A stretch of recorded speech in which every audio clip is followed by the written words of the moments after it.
Ал енді одан кейін үшіншіде бізде болжам және де ықтималдылық. Ал бізде бұл жерде must қолданылады. Белгілі бір болжам жасау қажет болған кезде. Мысалға, I saw his car, he must be at work. Мен оның жұмыс жағынан көрдім, ол меніңше ол өзінің жұмысында. Ол біз болжам жасап тұрмыз, белгілі бір фактқа байланысты дәл көріп тұрмыз. Ал it must be him, he has the same black jacket. Наверное, ол осы адам, себебі оның қара курткасы бар. Біз белгілі бір факты көрдік, және де соған байланысты болжам жасадық. Болашақта present continuous екен үйренетін боламыз, егер де сіздер менімен бірге болатын болсаңыздар. Бұл жерде must be plus ing әрпіне аяқталатын негізгі кетістіктің бастапқы түрі. Бұл дегеніміз не? Мысалға, book болатын болса, бұл бронь жасау дегенді білдіреді. Book, ing әріп қосылса, booking. Must be booking. Балалар қазір үй тапсырмасын орындау керек. Яғни бұл жерде меніңше балалар дәл қазір жасап жатыр. Бұның қандай айырмашылығы бар десеңіздер, be continuous'ты қолданып тұрмыз. Түсінікті ғой, Ал енді болжам өткенге қатысы болса, өткен сәтте меніңше осындай болды дейтін болатын болса. Мысалға, must have негізгі кетістіктің үшінші түрі. Жетіспей қалды ғой. Мысалға, play. Бұның екінші түрде, үшінші түрде play болады. Мысалы, ол ешқашан кешікпейді. Бірдеңе болған болу керек. They are never late. Something must have happened. Ол өткен шақта бірдеңе болуы міндетті болып тұр, себебі ол қазір қолданылмай тұр.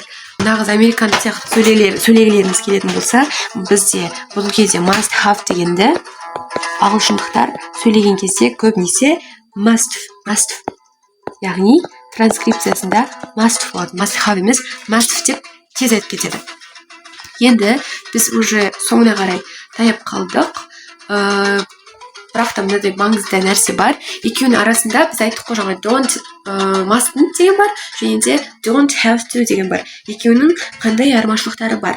Бұл жерде mustn't деген болымсыз түрі, яғни бұл мүмкін емес. Это запрещено. Бұл болмайды, бұған тыйым салынған деп аударылады. Яғни бұл жердегі ережелер, заңдар бір нәрсеге тыйым салған кезде немесе біреуден бірдеңе жасамауды сұрағанда, ол егер де жаман идея болатын болса, сол кезде бұл қолданылады. Мысалға, сіз соншалықты жылдам жүрмеуіңіз керек, немесе соншалықты жылдам жүруге болмайды, жылдамдықтың шектеуі бар дейтін болатын болса. You must not drive so fast. Запрещено так быстро ехать деген мағынаны білдіреді. Ал одан кейін тағы да бір мысал екен, сіз бұл жерде болмауыңыз керек. Сізге болуға бұл жерде тыйым салынған. Себебі бұл бөлмеде қызметкерлерге арналған. You mustn't be here. This room is only for staff. Ал одан кейінгі бізде don't have to. Мына жерде mustn't айттық қой. Mustn't айттық. Ал енді don't have to. Ол қандай мағынаны білдіреді? Don't have to тегіс формасы бірдеңе істеу қажеттілігінің сізге болса да бұл бірдеңенің жасау қажеттілігі сіз үшін жоқ. Ол бір ойбай оны жасау қажет деген мағынаны білдірмейді. Түсінікті ғой, бұл жерде ол оның қажеті жоқ, ол аса бір қажетті емес деген мағынаны білдіреді. Яғни бұл don't have-ты қолданатын кезде бізде мүмкіндік бар бір нәрсені жасауға мүмкіндік бар, бірақ та оған жасасақ та болады, жасамасақ та болады. Біздің must-тан олар have to мен must бір-біріне қатты ұқсағанмен mustn't пен don't have to-ның нағыз айырмашылығы бізге көзге айдан анық көрініп тұр, қарасаңыздар. Яғни, мысалға, сізге соншалықты жылдам жүрудің қажеті жоқ. Мына жерде сіз соншалықты жылдам жүрмеңіз керек. Бұл жерде сізге запрещено, сізге тыйым салынған дейді. Ал бұл жерде we don't have to drive so fast. We are not late, don't worry. Бұл жерде кішкене жай жүріп баратыр. Сізге соншалықты жылдам жүрудің қажеті жоқ. Біз онсыз да кешікпейміз, уайымдамаңыз деген мағынаны білдіреді. Ал басқа мағынада бұлай жылдам жүрудің қажеті жоқ. мысалға маған көмектесудің қажеті жоқ, мен мұны өз бетімше жасай аламын, сізге тыйым салынған тәлім екен, бірақ та соны жасасаңыз да болады, жасамасаңыз да болады, сізде мүмкіндік бар, бірақ та оның қажеті жоқ қой сізге, мен бұны өз бетімше жасай аламын, мен сізді мәжбүрлемеймін деген мағынада айтылған. Және де don't have to-дің мына жерде айтылып кеткендей міндетті емес синонимінің сөзі қажет емес болғандай. Don't have to-дің оның синонимі don't need to. Мысалға, сізге қазір жауап берудің қажеті жоқ. Асықпа. You don't have to answer now. Take your time. Тебе не нужно отвечать сейчас. Можешь не торопиться. Бұл жерде біз мынадай қолданамыз да негізі. You don't have to answer now орнына You don't need to answer now деп айтсақ болады. Түсінікті ғой, иә? Одан кейін бізде mustn't пен don't have to-дің нақты айырмашылықтарын көрсететін келесі жүйелер бар. Мысалға, сізге қазір жұмыс істеудің қажеті жоқ. Бұл сіздің денсаулығыңызға зиян. You mustn't work now, it is bad for your health. Сізге жұмыс жасауға тыйым салынған, дәрігер жұмыс істеуге тыйым салынғанын айтты деп аударсақ болады. Ал одан кейін you don't have to work now. We want a lot of money. Сен қазір неге жұмыс жасамасаң да болады. Қаласаң жұмыс істей аласыз, бірақ міндетті емес. Түсінікті ғой. Енді ең соңғы бұны өте тез түсіндіріп беретін боламын. Бұл жерде екеуінің арасындағы сұраулы форма. Сұрақтарды құрастыру кезінде міндетті және бұл жерде қажет арасындағы айырмашылық неде? Бірдеңені жасауға тұрарлық па, қажет пе? Сол кезде біз оны қолдана аламыз. Жалпы көбінесе сұрақтарда have to қолданылады. Неге? Біз оны бір нәрсеге оны жасау шынымен де қажеттілік бар ма? Оны жасау дұрыс па деген секілді кезде қолданамыз. Мысалға, мен оның гүлдерін сатып алуым керек пе? Бұны, яғни сатып алуым керек пе дегенде ол have to-дің мағынасында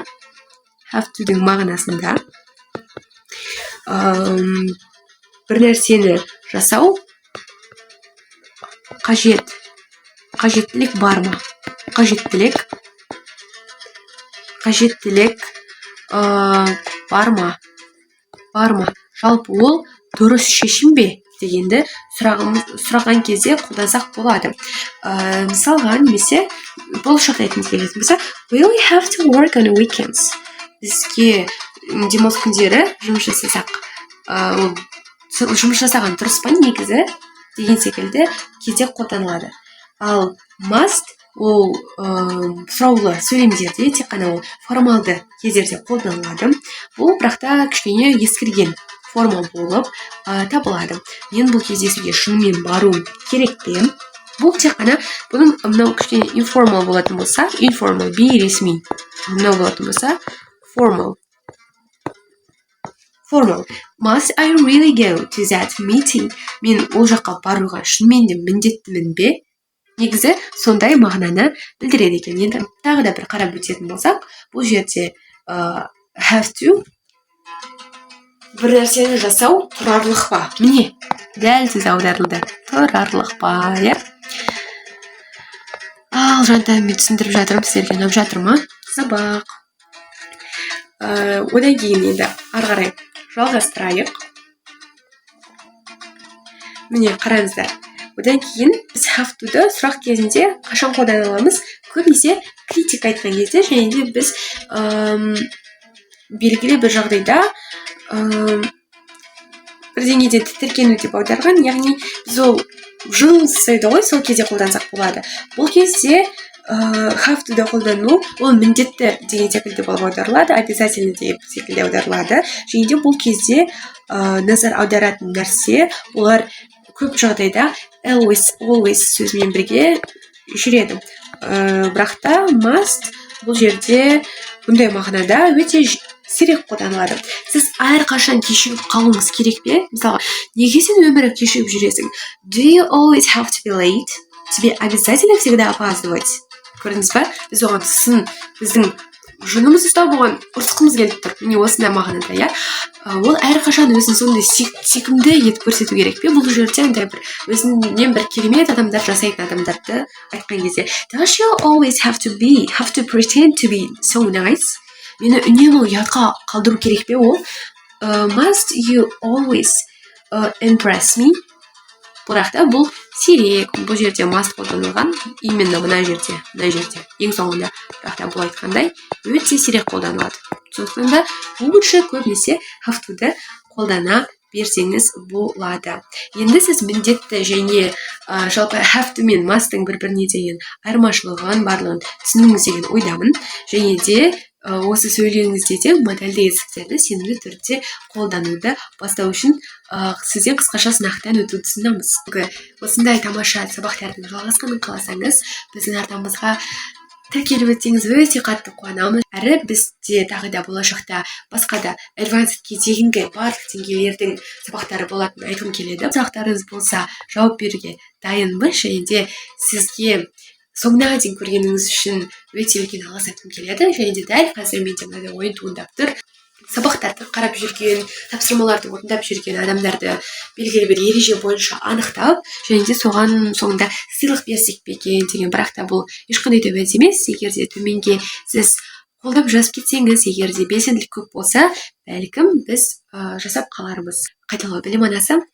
Білім жолында талмаңыздар, шаршамаңыздар, білімдеріңіз, биіктеріңіз асқақтай берсін, үлкен биік шыңдардан көріне беріңіздер. Сіздерге тек қана сәттілік тілеймін.